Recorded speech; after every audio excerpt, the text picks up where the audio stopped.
Hi, this is your host Swapnil Bhartiya and welcome to TFR Newsroom. And today we have two guests, Ben Singelman, CEO and co-founder of Lightstep, and RJ Janendra, VP of Emerging Business at ServiceNow. RJ, Ben, it's great to have you folks on the show. Something that's really nice to be here. Yeah, thanks a lot.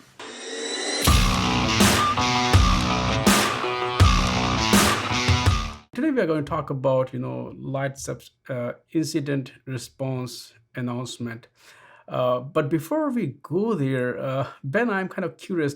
We have been speaking for so long. You folks, create a lot of open source, open telemetry, and everything there. But you are, traditionally known as an observability player. We have also discussed, there's the line blurs so much, when you solve a problem. So, where is this incident response product coming from? Tell us about the evolution of the company, with ServiceNow now. Yeah, it's a great question. So Lightstep, from an observability standpoint, has always believed that there are really three layers to the solution. There's the telemetry itself, where, as you mentioned, we've spent a lot of time and effort getting open telemetry to where it is, as I think the kind of de facto open source telemetry solution. There's a storage layer, which I'm not going to talk about today because it's off topic. But then the top layer, which is where the value is actually delivered, is workflow. From an observability pure play standpoint, workflow has been quite fragmented for most of our kind of what I would consider to be like legacy observability players, where you have separate SKUs and tabs for infrastructure monitoring and APM and logging and things like that. So we've been trying to address that standalone. But when we talk with our customers, the two things they're really trying to accomplish are increasing their velocity and increasing their uptime. And increasing uptime is basically a matter of incident response and minimizing MTTR. And the idea that the right solution for minimizing downtime would be to have two separate products, one for observability and actually two separate vendors even for observability and incident response. It just doesn't make that much sense. Like the most obvious thing we could do is to integrate those into one platform and offering under our brand. Of course, we're not going to require that customers do that, but I think customers actually want that. They want it to be a seamless experience where you don't lose context. And that's what this is all about. RJ, do you want to kind of talk a little bit about your take on incident response and the opportunity there? Yeah, no, thanks, man. That's exactly right. In the sense that, while observability is the side that sort of kind of provides insights when things are not working or there's some unplanned changes, the response, the reaction side of it is really from what incident response brings in. So, I sort of use the analogy of like, peanut butter and jam. I want to zoom out a bit and talk about the larger picture. If you look at customers, we are trying to solve a certain problem for them, which is all about securing or reliability or whatever the term you want to use it. Cloud native already is very, very complicated. There are so many open source projects. CNCF landscape is busy. There are vendors, which is a good, ecosystem is booming, but which can be daunting for customers. As you rightly mentioned, there are different products coming from different vendors. So if I just look at the whole evolution of, you can call it observability, you can call it monitoring, you can call it high availability. The basic idea is you have written an app, you have deployed it. Now you want to make sure that it keeps running. It could be security, whatever it is. The basic goal is that it keeps running there. So from that perspective, Ben, you and I have talked about the whole open telemetry earlier. A lot of consolidation and merger happened there. And I would love to have your opinion on this, RJ, as well. What do you see? Where are we heading with this? Yeah, so and that's a great point, because if you think about the work that needs to happen when there is an incident, where seconds matter, minutes matter, I think it's not helpful for developers and SREs that they have to context switch across a number of different tools to be able to figure out what's going on and then how to involve the right people on the solutioning side, right? And as we talk to customers, what we're learning is that invariably there may be 4 or 5 different technologies being used on the monitoring side and alerting side. And then you have a separate solution for the on-call and collaboration piece. And then yet again, something else for remediation. So what we see and believe is that if we're able to bring these capabilities together, that a developer or SRE needs to do their job right from that kind of observability all the way through incident response, collaboration, and even getting to remediation and the postmortem, the learnings that you can then apply back to make your system more resilient. We believe that a platform like that would really help customers achieve that goal that Ben was talking about, which is reduce MTTR and deliver these highly reliable and resilient services. And do you want to add anything to that? No, I think RJ said it very well, actually. The only thing I might add just on the margins is that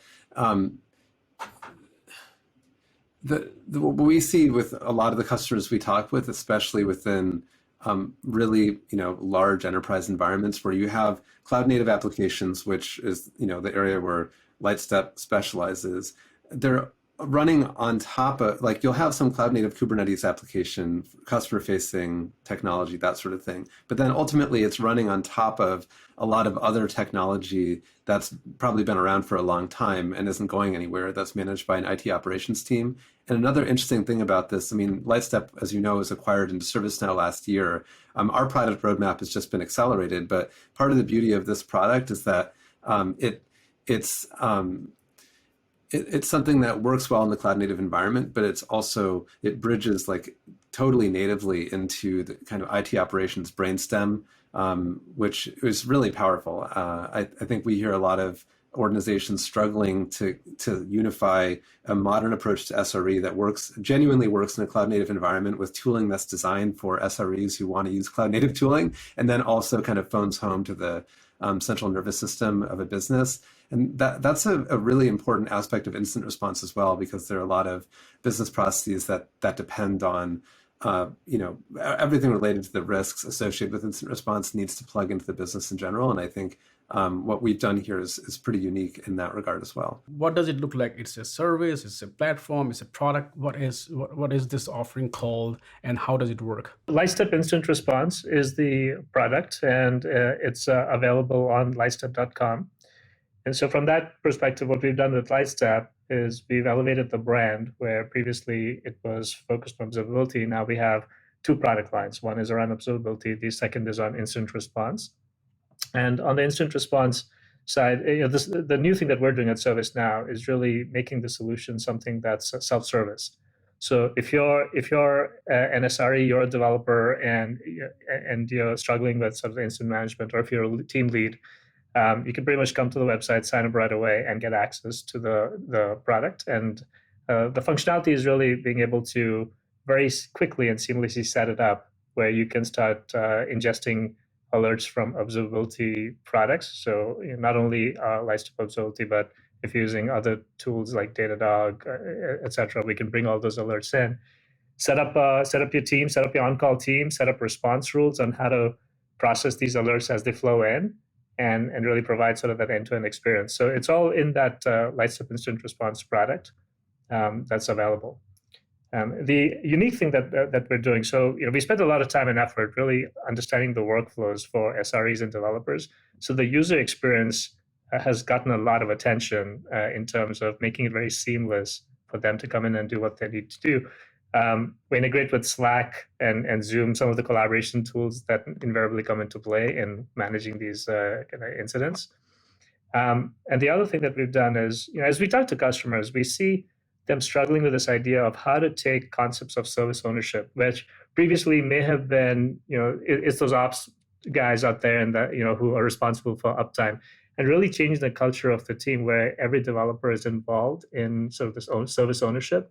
And so we see customers really struggling because, some of the existing products in the market really they price by seats, right? So then you're starting to have to pick and choose which developers should be kind of a part of that incident management process versus should not. And so we've taken a really different approach to say, hey, we're going to price by the active services, the value that customers are trying to deliver. And they can bring the entire team into the product and really involve all the developers in this idea of service ownership to can deliver that uptime that they're looking for. I mean, you covered these 2 points, like cost and of course ease of use, making it easier for them. Also, I want to talk a bit about cultural aspect here also, because incidents, when something happens, that's when in the company everybody comes together. You have not even seen those faces earlier. So how much do you think is culture also involved, and how does this, because sometimes you have to overcome the cultural barriers, sometimes you have to become a catalyst to bring in the cultural change within the companies. So can you talk about that also? Yep. So certainly we see this in smaller companies. Typically, it's all hands on deck. When something happens, pretty much the entire team swarms the problem to figure out how to get back up. Though, as we look at large organizations, we are starting to see larger customers, as they adopt agile and DevOps practices, kind of creating these sort of two pizza box sized teams, that sort of have that you build it, you run it mentality. And they do sit on top of a kind of a platform, as Ben alluded to earlier. And so, we do see this adoption, a change in the industry continuing to happen, where you have these sort of product teams that are responsible for the entire life cycle. Amazon has really made this popular, but now there are many more companies kind of moving to that model. So from our perspective, it's really how do we, from a product and technology perspective, foster that type of collaboration where you can easily bring in the entire sort of team into the process. Yeah, I think that's totally agree with all that. And what we found with Lightstep's observability product over the years is that the whole point of moving to cloud native and to moving to microservices was to accelerate release velocity, right? So every small team can be making many changes concurrently, and it's been successful, but the side effect of all those changes is that there are a lot of side effects. I think if the side effect is in the service being deployed, hopefully if you're doing CI/CD right, you catch on to that and you roll back the release, and that's costly and annoying, but hopefully not an outage. A lot of outages. I mean, if you look at postmortems that for like major outages that will, be posted to the internet, it's almost always some intentional change. Like someone makes a change somewhere, it has an unintended side effect and it affects another team.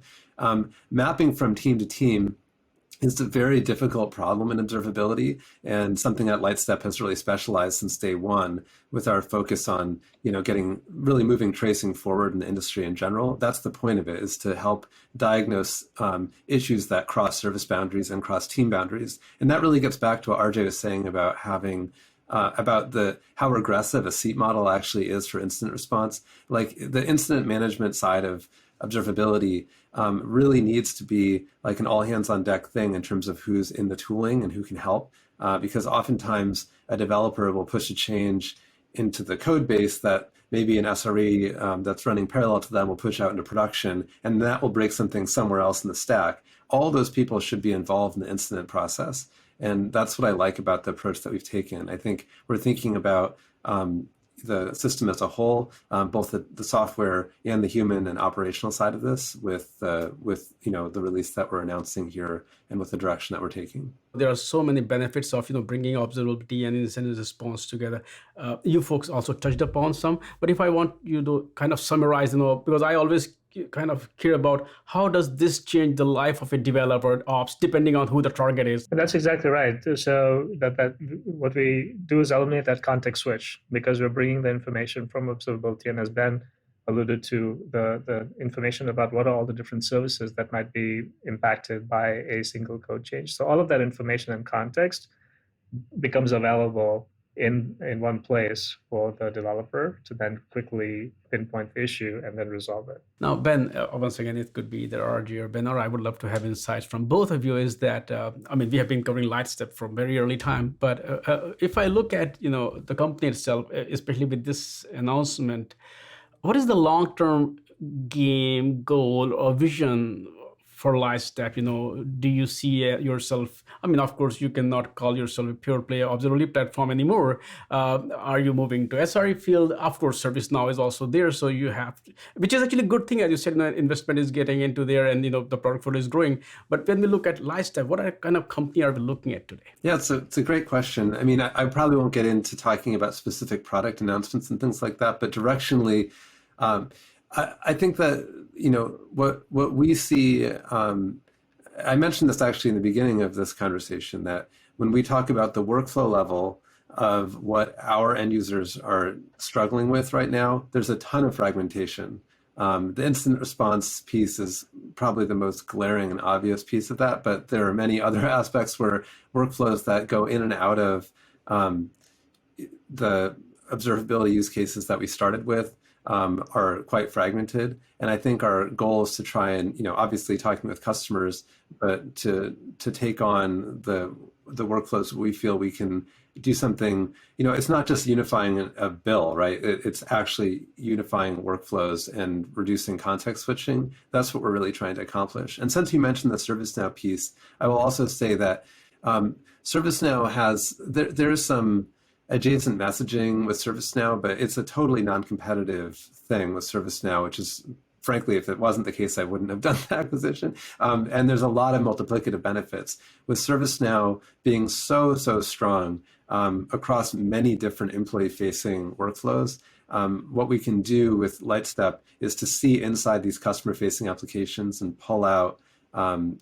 insights about everything from customer behavior to cost to security to basic IT operations. All that stuff really enhances the ServiceNow offering as well. So it's not always that there's like a new SKU or a new product. A lot of it is like significant differentiated enhancements in these other products that are actually affecting very different employees well outside of the development sphere. So that's another area where I think there's a lot of opportunity to deliver something that's pretty unified and valuable. And the whole point in some ways is that we wouldn't be necessarily releasing a new product. I think it's more that we're enhancing and delivering value that couldn't be done otherwise through just a plain partnership. RJ, I would ask you that how does Lightstep fit into your broader vision?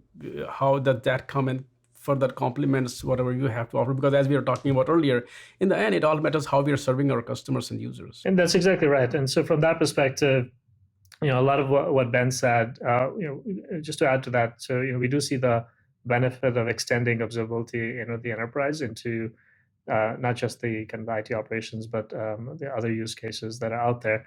And fundamentally, ServiceNow is a kind of core competency is workflows, right? And so from that perspective, we can envision a number of different kind of workflow-based solutions that can harness kind of the insights that observability brings, and then serve our customers.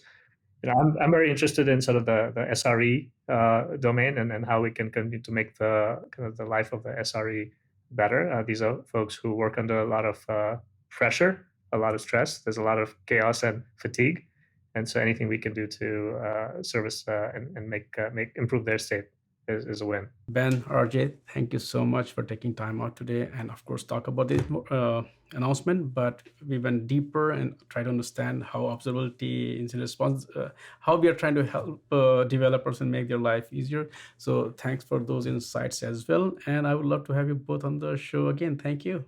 Thank you so much. Thanks, Swapnil. It was really nice to meet you.